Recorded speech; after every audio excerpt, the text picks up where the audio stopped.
Hello children, welcome back after summer break. I hope you all are well and enjoyed a lot in your break. Now welcome back to studies. Now I am going to teach you lesson 4 of your Rise and Shine, which is a poem Rain. As I usually say, poem is just for our entertainment, and the imagination of poet, whatever he thinks, he writes on a paper with a pen, and the poem is made by adding some rhyming words to the imagination. So in this poem, poet is a little child like you. एक छोटा सा बच्चा है जो rain को देखकर surprise है कि रेन कहाँ से आती है, और परेशान भी है कि अब वो घर से बाहर नहीं जा पाएगा. चलिए उस छोटे से बच्चे के साथ, उस छोटे से पोइट के साथ एक पोएम एंजॉय करते हैं. First of all we will sing the poem together, and then I will explain the meaning of whole poem to you. So let's enjoy singing the poem with me.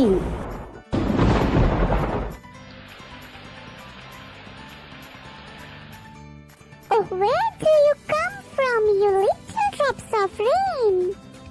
Pitter patter, down the window pane.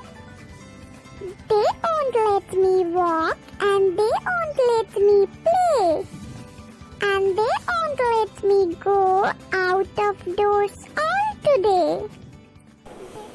Let me explain the poem now.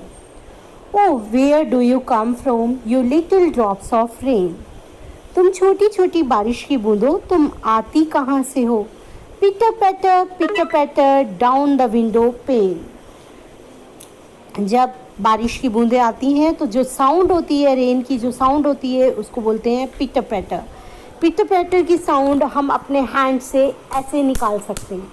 अगर आप अपनी मुट्ठी बंद करेंगे और उसके ऊपर दूसरे हैंड से टैप करेंगे तो पिटर पैटर की साउंड आती है, जैसे कि रेन की साउंड होती है.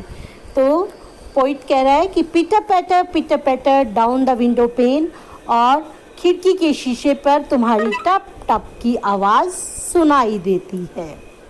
You won't let me walk, you won't let me play. तुम ना तो मुझे खेलने दोगे और ना ही तुम मुझे चलने दोगी. यानी कि ना तो मैं रेन में बाहर जाकर चल सकता हूँ और ना ही मैं रेन में बाहर जाकर खेल सकता हूँ. रेन ना तो मुझे चलने देती है, बाहर घूमने देती है, और ना ही मुझे खेलने देती है. And you won't let me go out of doors all day. और यहाँ तक कि मैं घर के दरवाजे से बाहर भी बिल्कुल भी नहीं जा सकता. बाहर घूमना तो दूर की बात है, मैं तो अपने घर के मेन डोर से बाहर भी नहीं जा सकता, जस्ट बिकॉज ऑफ रेन. तो रेन की वजह से लिटिल बेबी वो जो है थोड़ा परेशान है. आई होप आपको ये पोएम समझ आई होगी और अच्छी भी लगी होगी. Bye bye, see you, have a nice day.